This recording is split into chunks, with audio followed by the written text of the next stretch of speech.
Selamat pagi. Memasuki minggu Advent ketiga, kiranya sukacita kita semakin meluap.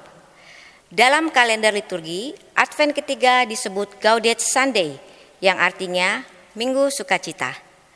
Hari ini kita menyalakan lilin ketiga Advent yang melambangkan sukacita atas kedatangan Kristus yang semakin dekat. Kiranya hal ini mendorong kita menyambut kedatangan Kristus dengan sukacita itu. Kita dipanggil untuk memberi kesaksian tentang Yesus Kristus Sang Terang, dan ini merupakan panggilan bagi setiap orang percaya untuk dapat menghadirkan sukacita bagi semua. Melalui perjumpaan terlebih dahulu dengan Sang Terang, mari kita bawa sukacita perjumpaan itu dengan menjadi pewarta yang terus menyaksikan Sang Terang.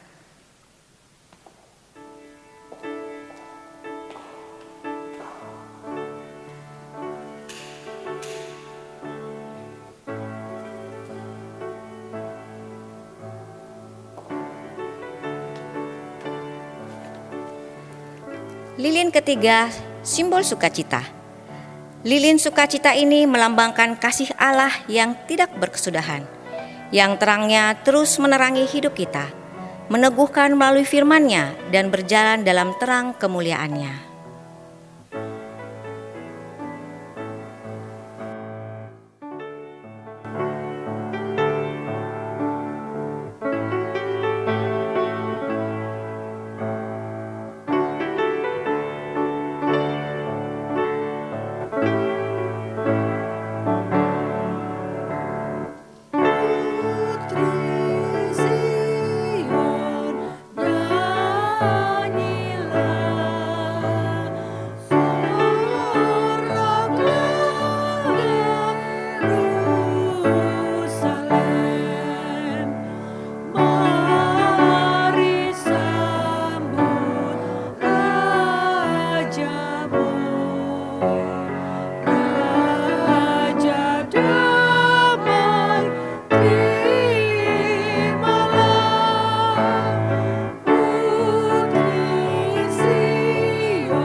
Jemaat Tuhan yang kami kasihi, ibadah Advent ketiga ini diawali dengan sebuah keyakinan bahwa pertolongan kita datangnya dari Allah yang mencintai manusia. Sang Mesias yang telah dinubuatkan untuk memulihkan dunia yang telah tercemar dosa, direngguh kembali ke kesucian Allah dan dalam kuasa Roh Kudus membarui seluruh ciptaan. Amin.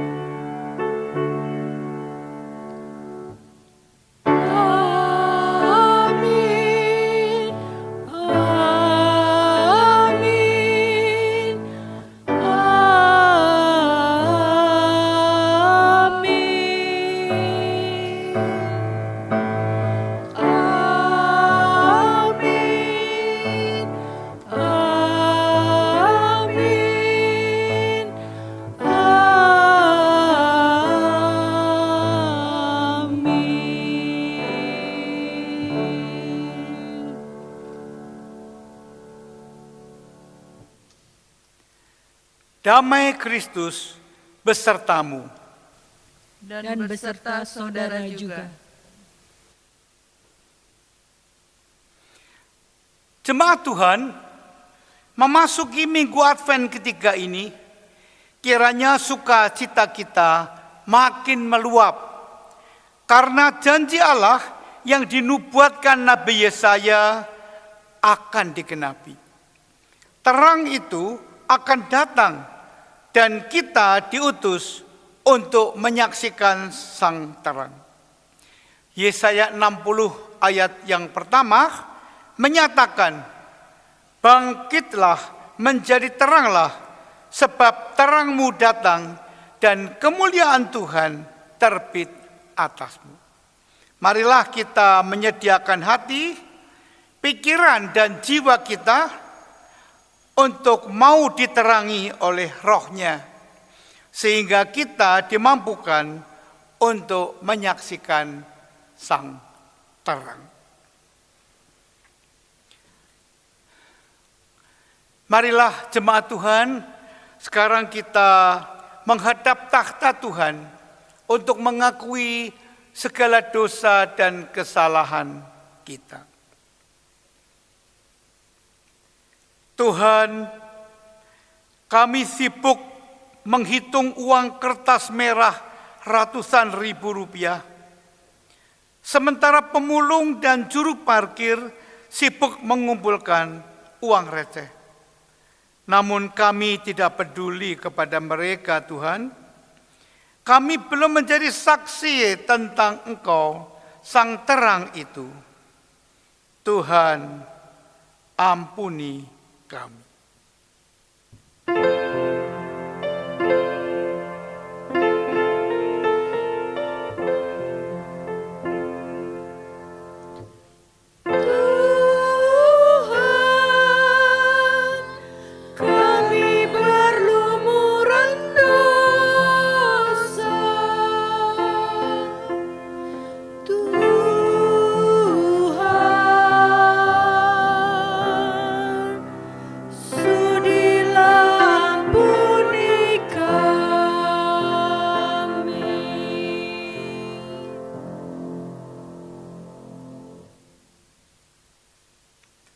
Tuhan, kami sibuk mengomentari segala kejadian terkini, mulai politik, budaya, agama, sosial ekonomi, hingga kriminalitas dan lainnya.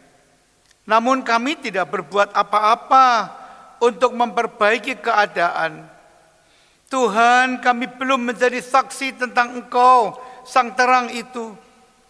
Tuhan, ampuni kami.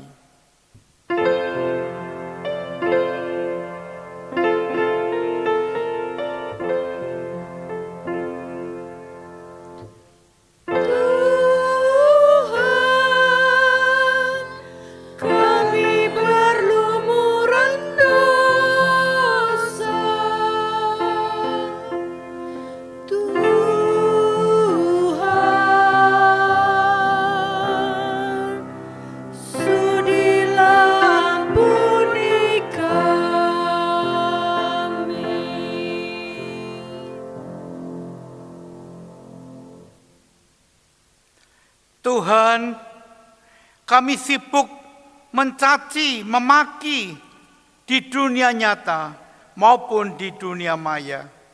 Namun kami gagal untuk menciptakan suasana yang damai. Tuhan, ampuni kami.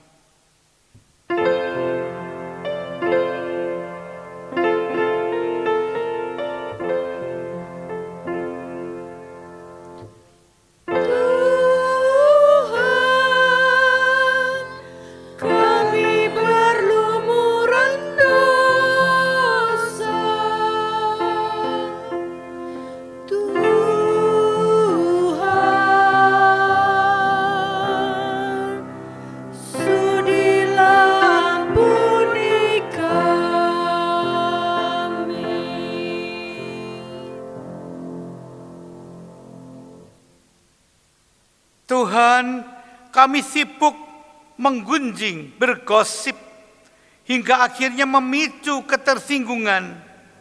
Namun kami kurang berempati kepada sesama kami. Tuhan, ampuni kami.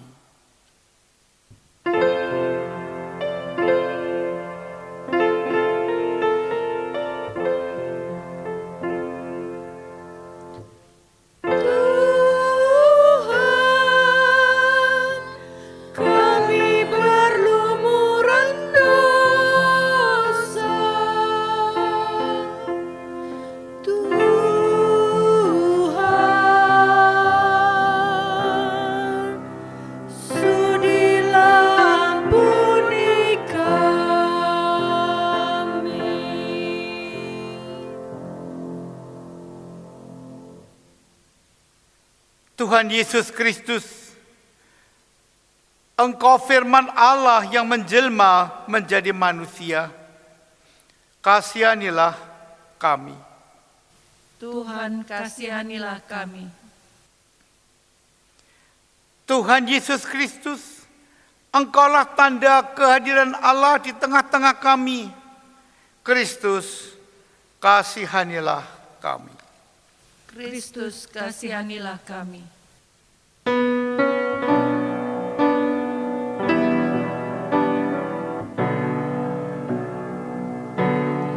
Di muka Tuhan Yesus, betapa indah diriku.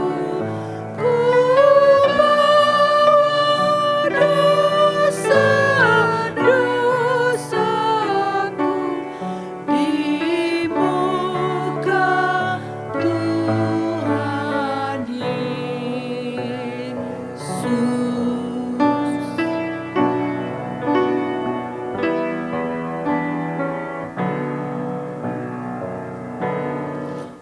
Di muka Tuhan Yesus, ku insaf akan salahku, bertobat kini hatiku di muka Tuhan Yesus.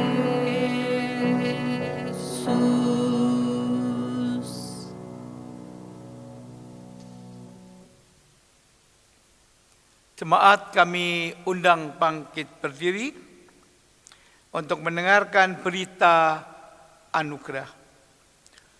Bagi setiap kita yang menyadari dosanya serta berjanji hidup dalam jalan Tuhan, maka terimalah janji Tuhan dengan penuh syukur yang terdapat dalam Mazmur 146 ayat 10.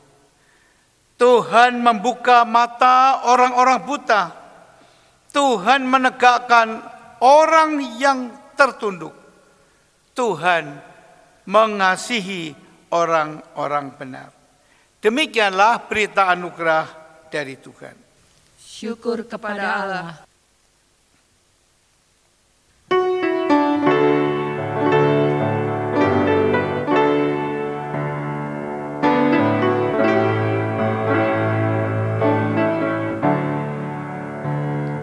Ku berbahagia,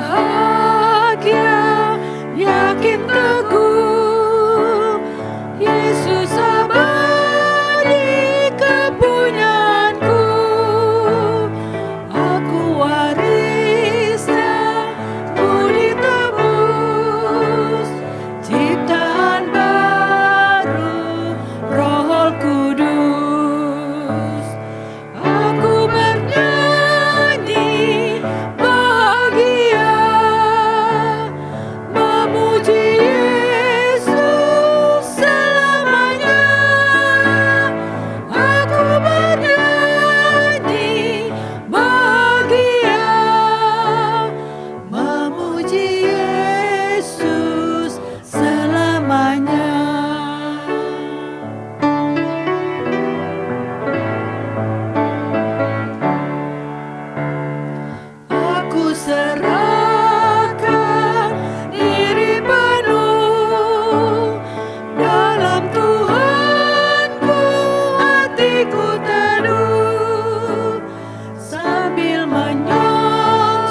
Jemaat Tuhan, sebentar lagi kita akan membaca Alkitab dan merenungkan firman Tuhan. Marilah sebelumnya kita berdoa, mohon pimpinan Tuhan bagi pemberitaan firman Tuhan. Kami menghadap tahta-Mu yang kudus ya Tuhan. Kami mengucapkan syukur atas segala berkat dan pemeliharaan Tuhan. Kasih-Mu tidak pernah sirna dalam kehidupan kami. Sehingga pada saat ini kami boleh mengungkapkan syukur dan ibadah kami kepadamu. Walaupun kami melakukannya di dalam rumah kami masing-masing. Sebentar lagi kami akan membaca Alkitab Tuhan. Lalu kami mau belajar dari firman-Mu. Tolonglah kami, bekerjalah dengan Roh-Mu yang kudus dalam hati kami, agar kami mampu memahami dan melaksanakan firman-Mu. Terima kasih Tuhan, bersabdalah kepada kami, persiapkanlah umat-Mu untuk firman Tuhan yang akan diberitakan, dan pakailah hamba-Mu untuk menyampaikan firman yang sesuai dengan kehendak-Mu. Kami berdoa di dalam nama Tuhan Yesus Kristus. Amin. Saudara-saudara sekalian, pembacaan Alkitab kita pada Minggu Advent yang ketiga ini terambil dari Injil Yohanes pasal yang pertama, ayat 6 hingga ayat 8, dilanjutkan dengan ayat 19 sampai ayat 28. Demikianlah sabda Tuhan. Datanglah seorang yang diutus Allah, namanya Yohanes. Ia datang sebagai saksi untuk memberi kesaksian tentang terang itu, supaya oleh dia semua orang menjadi percaya. Ia bukan terang itu, tetapi ia harus memberi kesaksian tentang terang itu. Ayat 19.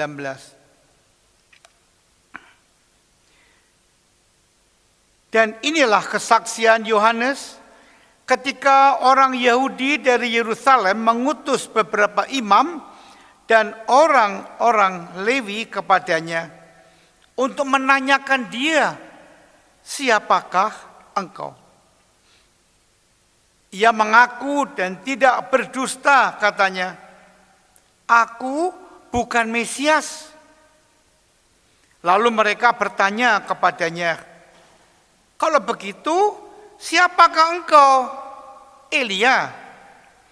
Dan ia menjawab, bukan. Engkaulah nabi yang akan datang? Dan ia menjawab, bukan. Maka kata mereka kepadanya, siapakah engkau? Sebab kami harus memberi jawab kepada mereka yang mengutus kami. Apakah katamu tentang dirimu sendiri?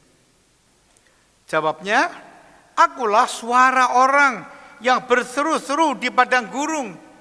Luruskanlah jalan Tuhan, seperti yang telah dikatakan Nabi Yesaya. Dan di antara orang-orang yang diutus itu ada beberapa orang Farisi. Mereka bertanya kepadanya, katanya, mengapakah engkau membaptis jikalau engkau bukan Mesias, bukan Elia, dan bukan nabi yang akan datang? Yohanes menjawab mereka, katanya, aku membaptis dengan air, tetapi di tengah-tengah kamu berdiri dia yang tidak kamu kenal, yaitu dia yang datang kemudian daripadaku. Membuka tali kasutnya pun aku tidak layak. Hal itu terjadi di Betania, yang di seberang Sungai Yordan, di mana Yohanes membaptis.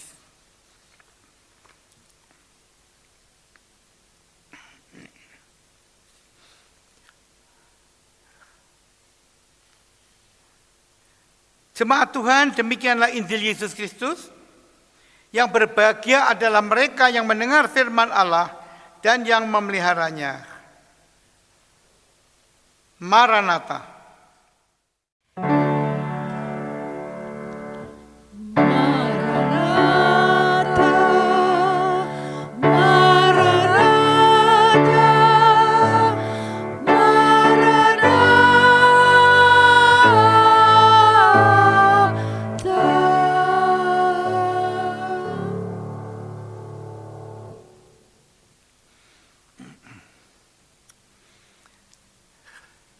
Saudara-saudara yang kami kasihi di dalam Tuhan Yesus Kristus. Lilin adalah barang dagangan yang laku keras pada bulan Desember. Mengapa? Karena lilin banyak digunakan gereja-gereja dalam merayakan Natal. Lilin dipakai sebagai hiasan pada gedung gereja. Ada gedung gereja yang dihiasi dengan lilin-lilin. Lilin dinyalakan dalam kebaktian. Dijadikan gambar dalam kartu-kartu Natal dan sebagainya.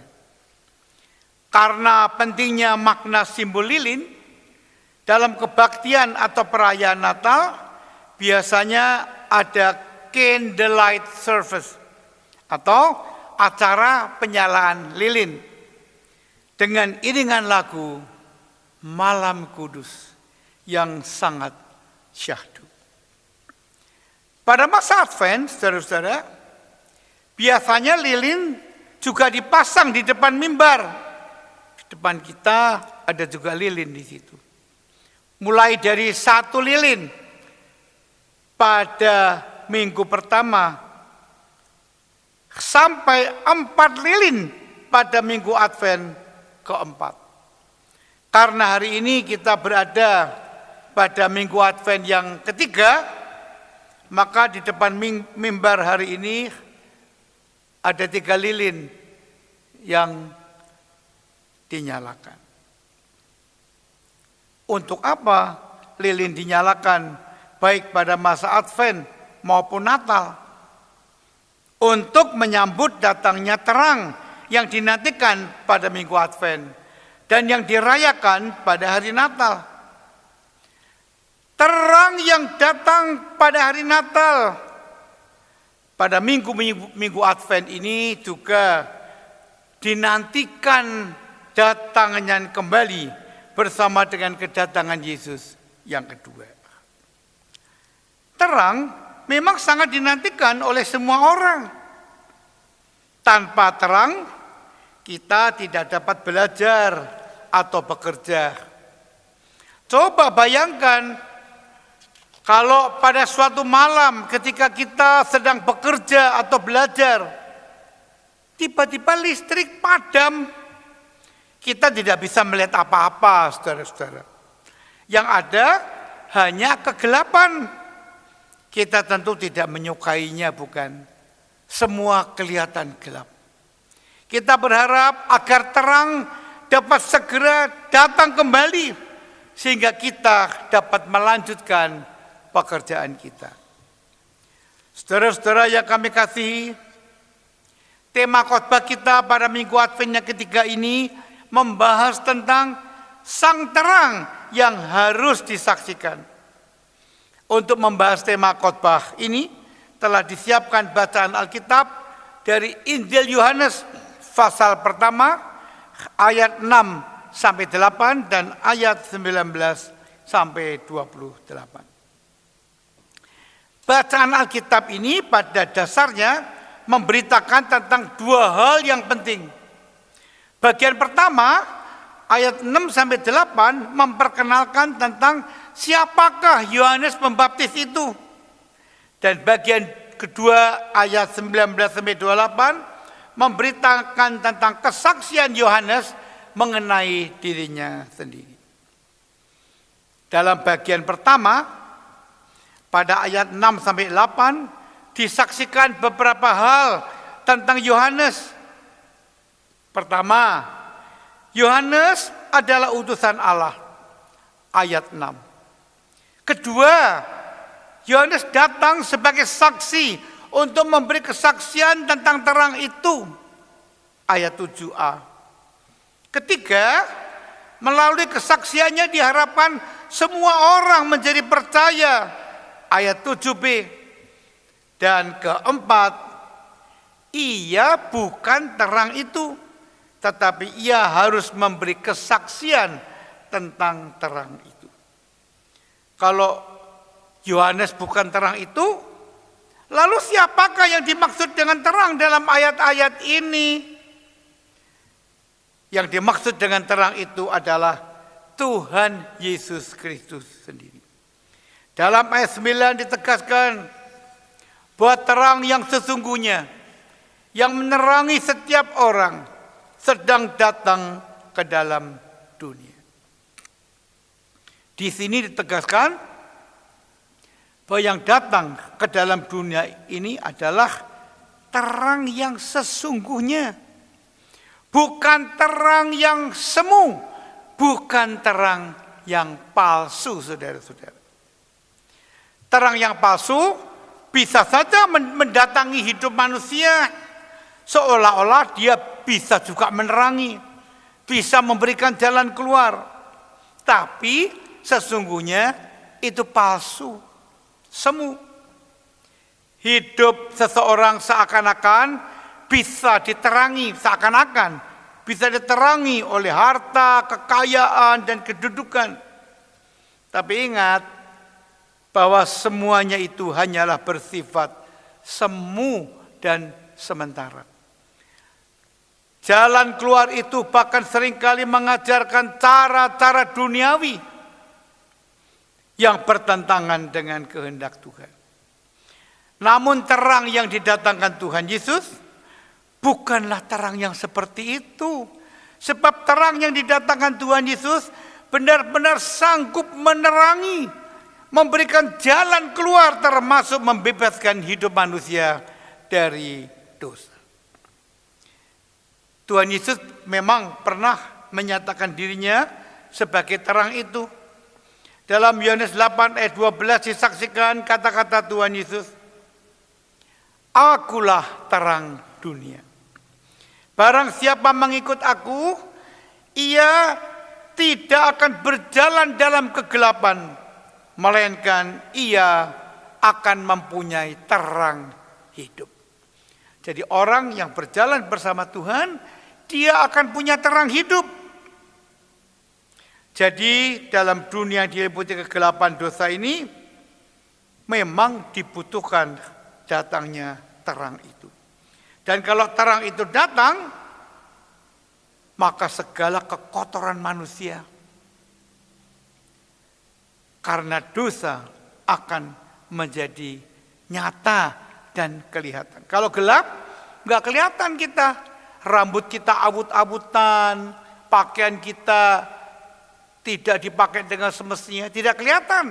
Tapi kalau terang itu datang, semua kelihatan, termasuk kekotoran kita. Kekotoran dan dosa itu membutuhkan penyucian dan pengampunan. Dan Yesus telah datang ke dunia ini untuk mengampuni dan menebusnya. Karena itu kalau orang mau menerima terang Tuhan, ia tidak lagi berjalan dalam kegelapan. Ditinggalkanlah jalan kegelapan itu. Sebaliknya ia akan mempunyai terang hidup. Menurut William Barclay dalam bahasa Yunani, yang dimaksud dengan terang hidup itu adalah terang yang terpancar dari sumber kehidupan atau terang yang memberi kehidupan. Dan kedua pengertian tentang terang hidup ini ada dalam diri Yesus Kristus sendiri. Orang yang telah mendapatkan terang dari Tuhan, ia juga akan dijadikan terang oleh Tuhan.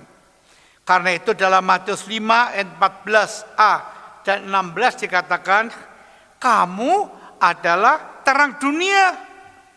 Demikianlah hendaknya terangmu bercahaya di depan orang, supaya mereka melihat perbuatanmu yang baik dan memuliakan Bapamu yang di surga. Saudara-saudara yang kami kasih, sekarang bagian kedua dari bacaan Alkitab kita, yaitu Yohanes 1 ayat 19-28, memberitakan kesaksian Yohanes tentang dirinya sendiri. Pada bagian ini ada beberapa hal penting yang harus kita pahami. Pertama, saudara-saudara, Yohanes menyatakan dirinya sebagai pewarta terang itu. Kalau kita memakai kata-kata dari tema khotbah kita bisa mengatakan bahwa Yohanes memberi kesaksian tentang sang terang. Hal ini dikatakan Yohanes sendiri ketika ia ditanya orang-orang Yahudi tentang siapakah dirinya sebenarnya. Ia mengatakan apa? Ia mengatakan, akulah suara orang yang berseru-seru di padang gurun, luruskanlah jalan Tuhan, seperti yang telah dikatakan Nabi Yesaya. Ayat 23. Kedua, sebelum Yohanes menyatakan dirinya sebagai perintis jalan bagi sang terang itu, orang-orang Yahudi telah menduga-duga tentang siapakah diri Yohanes itu. Mereka bertanya kepada Yohanes, apakah engkau Mesias? Apakah engkau Elia? Atau Nabi yang akan datang? Atau siapa? Yohanes berkata bahwa ia bukanlah Mesias. Ia bukan juga Elia atau Nabi yang akan datang. Tetapi ia hanyalah suara yang memberitakan tentang datangnya terang itu. Suara itu bisa hilang, saudara-saudara. Disinilah kita bisa melihat kejujuran dan kerendah hatian Yohanes. Ketiga, karena Yohanes menyatakan ia bukan Mesias, bukan Elia, bukan Nabi yang akan datang, beberapa orang Farisi lalu bertanya kepadanya, kalau begitu, mengapa engkau membaptis? Yohanes tidak menjawab secara langsung. Ia hanya mengatakan baptisan yang ia lakukan itu hanyalah baptisan air. Yohanes mengakui bahwa bagi Yesus yang datang kemudian daripadanya, membuka tali kasutnya pun ia merasa tidak layak. Saudara-saudara, membuka tali kasut adalah tugas seorang budak pada waktu itu. Tugas ini adalah tugas yang dianggap kasar, rendah. Tapi Yohanes menyatakan untuk Yesus yang sangat mulia itu, menjadi budaknya pun ia merasa tidak layak. Yohanes memang sangat memuliakan Yesus. Hal ini nampak, saudara-saudara, ketika murid-murid Yohanes datang kepadanya dan mengadu, Rabi, orang yang bersama engkau di seberang sungai Yordan, yaitu Yesus, dan yang tentang dia engkau telah memberi kesaksian, orang ini juga dia juga membaptis, dan semua orang datang kepadanya. Apa kata Yohanes kepada mereka? Yohanes berkata, ia, yaitu Yesus, harus makin besar. Yesus yang ia saksikan itu harus makin besar. Tetapi aku, kata Yohanes, harus makin kecil. Inilah sikap pewarta yang sejati. Ia tidak ingin membesarkan dirinya atau dianggap besar oleh orang lain karena berita yang disampaikannya. Tidak. Tetapi ia bersikap rendah hati dan tidak mencari keuntungan serta popularitas bagi dirinya sendiri. Saudara-saudara jemaat, setelah kita membahas bagian Alkitab yang menjadi bahan khotbah kita hari ini, bagaimanakah respons kita terhadap firman Tuhan ini? Apakah kita mau mendapatkan terang itu dan kita mau belajar dari Yohanes dalam memberikan kesaksian tentang sang terang itu? Pertama, untuk menjadi saksi terang, pertama-tama kita harus mau diterangi oleh terang Tuhan. Kita harus mau dijadikan anak-anak terang. Hidup kita tidak lagi dikuasai oleh kegelapan yang mendatangkan dosa. Sebab kalau kita sendiri masih hidup dalam kegelapan, bagaimana kita bisa menyaksikan terang itu? Apakah kegelapan bisa membawa orang kepada terang? Tentu tidak mungkin. Untuk menjadi anak-anak terang, memang perjuangan kita tidak mudah. Mengapa? Karena di dunia ini banyak bujukan, tantangan, dan kesukaran yang setiap saat bisa menggoda kita, bahkan menjatuhkan kita. Sebagai contoh, orang yang berjanji hidup setia sampai mati dengan pasangannya bisa saja tergoda sehingga berselingkuh dengan orang lain. Orang yang berkomitmen dan berikrar untuk bekerja dengan jujur, menolak segala macam korupsi, ternyata ditangkap KPK karena melakukan korupsi. Orang yang berjanji akan setia kepada Tuhan Yesus sampai mati demi pasangan hidupnya, ia telah menyangkali imannya kepada Tuhan Yesus.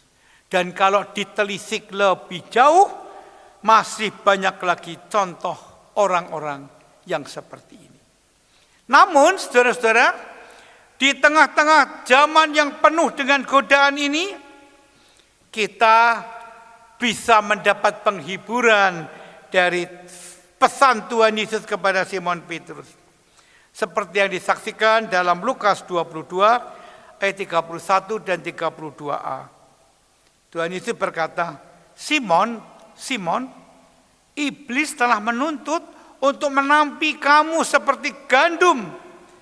Tetapi aku telah berdoa untuk engkau supaya imanmu jangan gugur.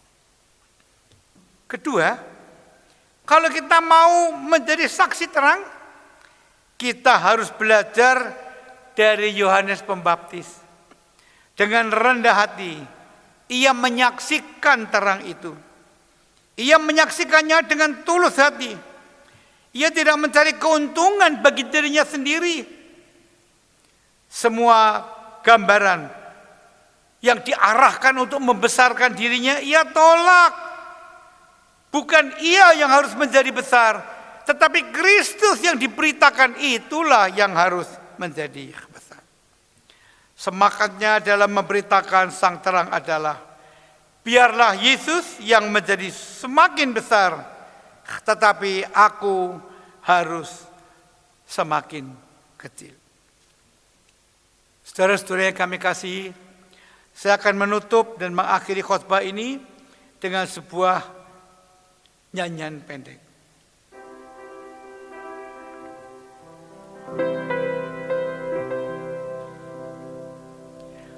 Bukan aku Tuhan, tapi Engkau. Bukan aku Tuhan, tapi Engkau. Bukan aku Tuhan, tapi Engkau. Engkau saja Tuhan, dimuliakan.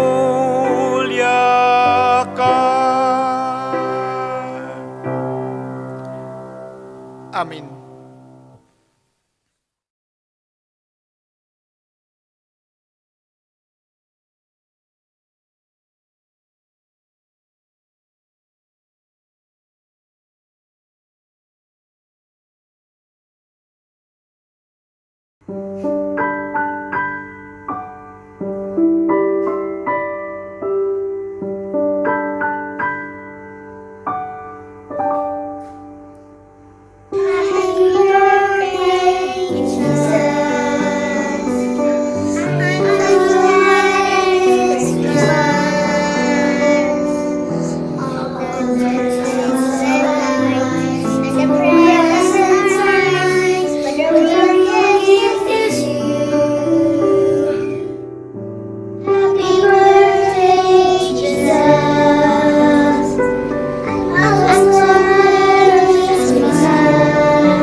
Kehadiran Tuhan Yesus memberikan damai, sukacita, dan pengharapan, terlebih-lebih di tengah masa pandemi COVID. SDK 9 Penawar beserta guru dan karyawan serta siswa-siswi mengucapkan selamat Natal bagi Majelis Jemaat, Hamba Tuhan, dan Jemaat GKI Menteng. Jemaat yang terkasih dalam Tuhan, mari bersama-sama umat Tuhan di segala tempat dan waktu, kita nyatakan kembali pengakuan iman kita menurut pengakuan iman rasuli. Aku percaya kepada Allah, Bapa yang Maha Kuasa, Halik langit dan bumi, dan kepada Yesus Kristus Anaknya yang tunggal Tuhan kita, yang dikandung dari Roh Kudus, lahir dari anak darah Maria, yang menderita sengsara di bawah pemerintahan Pontius Pilatus, disalibkan, mati dan dikuburkan, turun ke dalam kerajaan maut. Pada hari yang ketiga bangkit pula dari antara orang mati, naik ke sorga, duduk di sebelah kanan Allah, Bapa yang Maha Kuasa. Dan dari sana ia akan datang untuk menghakimi orang yang hidup dan yang mati. Aku percaya kepada Roh Kudus, gereja yang kudus dan am, persekutuan orang kudus, pengampunan dosa, kebangkitan orang mati, dan hidup yang kekal. Amin. Marilah kita menaikkan doa syafaat. Tuhan, kami menantikan kehadiran-Mu dalam penghayatan yang terus diperbarui, agar kami tidak terjebak dalam meneruskan seremoni ritual belaka. Tuhan, mampukan kami agar kasih dan anugerah Allah dapat dirasakan dalam hidup setiap umat.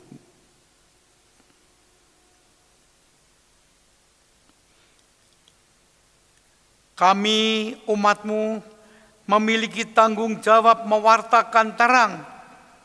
Mampukan kami agar dapat mewujud nyatakan tugas itu menjadi terang dalam kegelapan, membawa sukacita di tengah kesedihan, dan menjadi saluran berkat bagi mereka yang membutuhkan.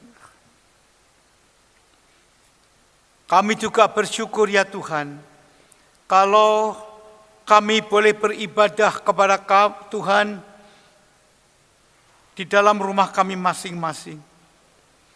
Tuhan, kami juga bersyukur kalau kami boleh diingatkan kembali akan tugas panggilan hidup kami dari firman-Mu ajarkanlah kami untuk menjadi pewarta akan terang Tuhan. Kami doakan pada saat ini bagi saudara-saudara kami yang sakit, Tuhan berkenan menyembuhkan. Bagi saudara-saudara kami yang sedang mengalami duka cita, Tuhan menghiburkan. Bagi saudara-saudara kami yang sedang mengalami kesukaran, masalah, persoalan, baik dalam rumah tangga, dalam kehidupan pekerjaan, dalam meniti masa depan, kiranya Tuhan menolong. Kami berdoa pada saat ini Tuhan, bagi persiapan Natal yang diadakan oleh seluruh umat-Mu di dunia ini. Berkati Tuhan, supaya persiapan Natal ini boleh berjalan dengan baik, khususnya persiapan hati untuk menyambut kembali, merenungkan kembali makna kedatangan-Mu dan makna kedatangan-Mu yang kedua nanti. Tuhan, kami berdoa pada saat ini bagi jemaat gereja Tuhan di seluruh muka bumi. Berkatilah Tuhan umat-Mu. Berkatilah gereja-gereja Tuhan di Indonesia. Berkatilah juga jemaat-Mu GKI Menteng ini. Berkatilah akan majelis jemaat. Berkatilah akan anggota jemaat, simpatisan, pengunjung kebaktian, dan siapapun juga yang ada dalam persekutuan jemaat GKI Menteng ini.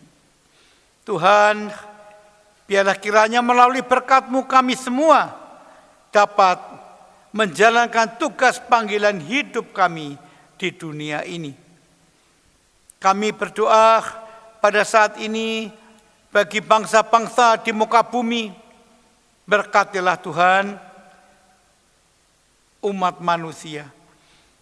Berkatilah juga bangsa kami agar berhasil mengatasi segala masalah dan persoalan, termasuk COVID-19, kami serahkan dalam kuasa dan tangan-Mu.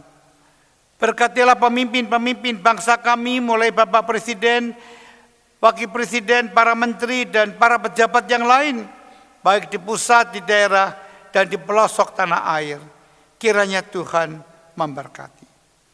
Kami doakan pada saat ini akan tenaga medis dan orang-orang yang melayani para penderita COVID-19.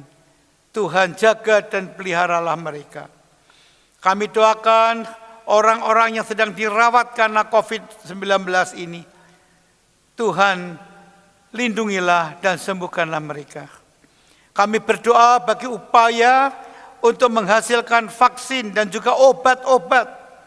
Tuhan kiranya memberkati upaya para ahli ini. Tuhan, kami mau menyerahkan seluruh hidup kami di dalam tangan. Kami menyerahkan doa kami ini di dalam nama Tuhan Yesus Kristus.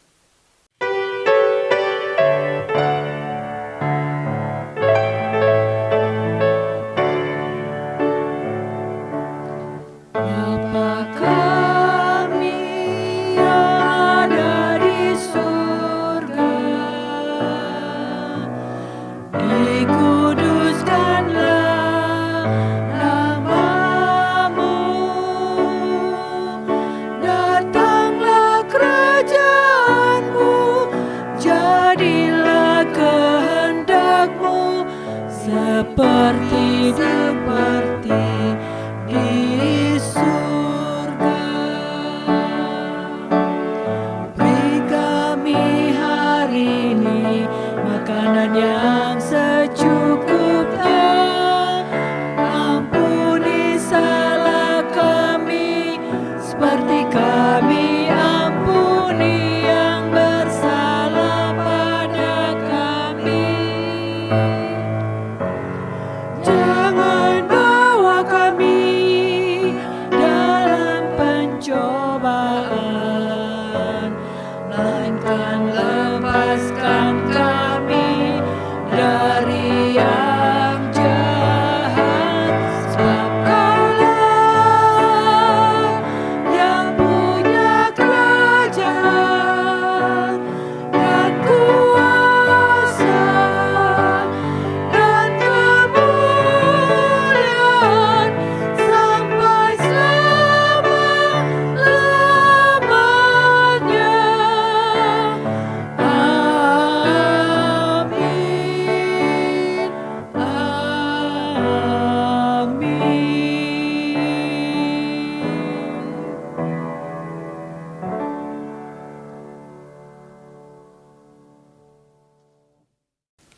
Tibalah kita pada pelayanan persembahan.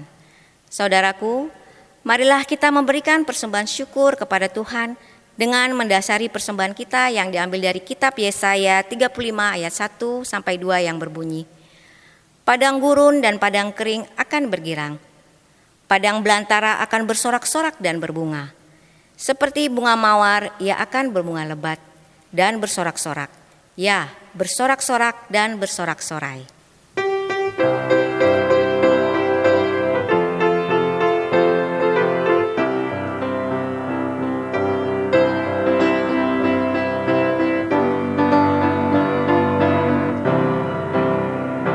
Ucap syukur pada Tuhan karena kita diselamatkan oleh-Nya. Senandungkan lagu baru, senandungkan lagu baru bagi-Nya.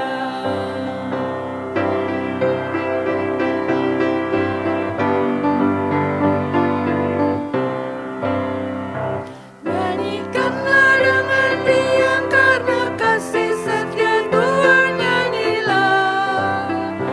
Senandungkan lagu baru, senandungkan lagu baru bagi-Nya.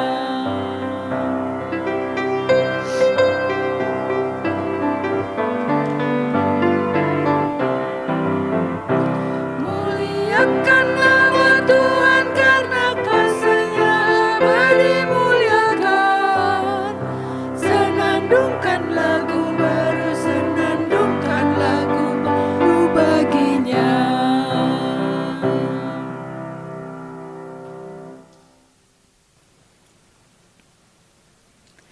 Marilah kita bersama-sama mendoakan persembahan kita. Tuhan Allah kami yang maha mulia, terpujilah nama-Mu karena kasih setia dan penyertaan-Mu dalam hidup kami. Kami mengucap syukur untuk segala keselamatan yang telah kami terima. Biarlah kami selalu mampu bersaksi atas kebaikan-Mu. Pada hari ini kami bersama-sama memberikan persembahan kami. Kiranya Tuhan memberkati persembahan ini agar dapat disalurkan dan dipergunakan seturut kehendak Tuhan saja. Terima kasih ya Bapa, kami berdoa dalam nama Tuhan Yesus Kristus. Amin.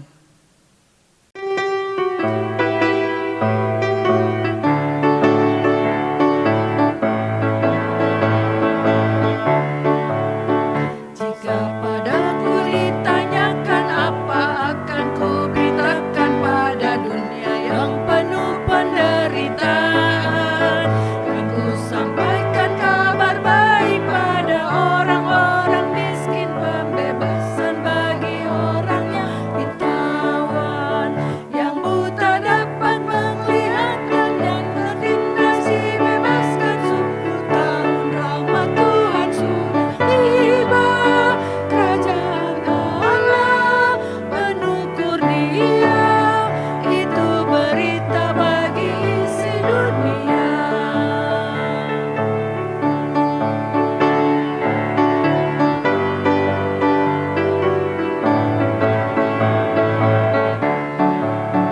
Jika padaku ditanyakan apa akan ku sampaikan pada dunia yang penuh penderitaan, aku bersaksi dengan kata tapi juga dengan karya, menyampaikan kasih Allah yang sejati. Tak tersedia bagi kita pengampunan dan anugerah keselamatan dalam Kristus putranya. Kerajaan Allah penuh kurnia, itu berita bagi isi dunia.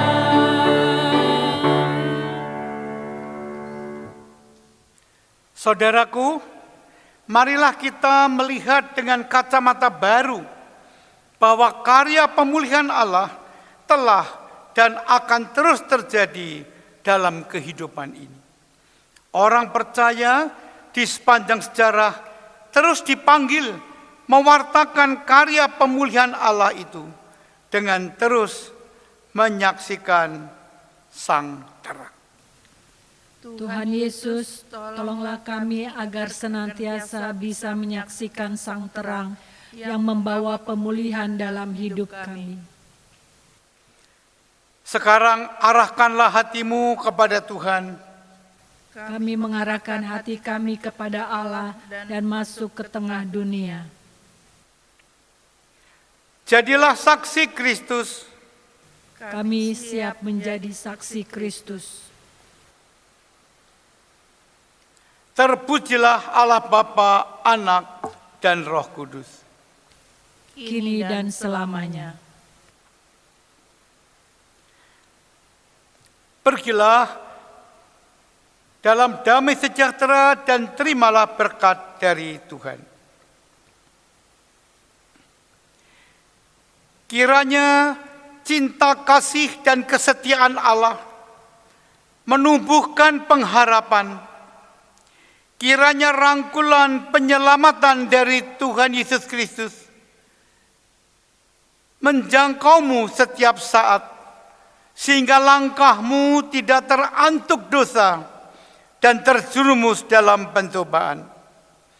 Kiranya damai yang terpancar dari Roh Kudus menguatkan hidupmu dalam kebenaran, dan kiranya berkat dari Allah Bapa dan Putra dan Roh Kudus menyejahterakan hidupmu kini dan sepanjang masa. Amin. Amin.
Tuhan.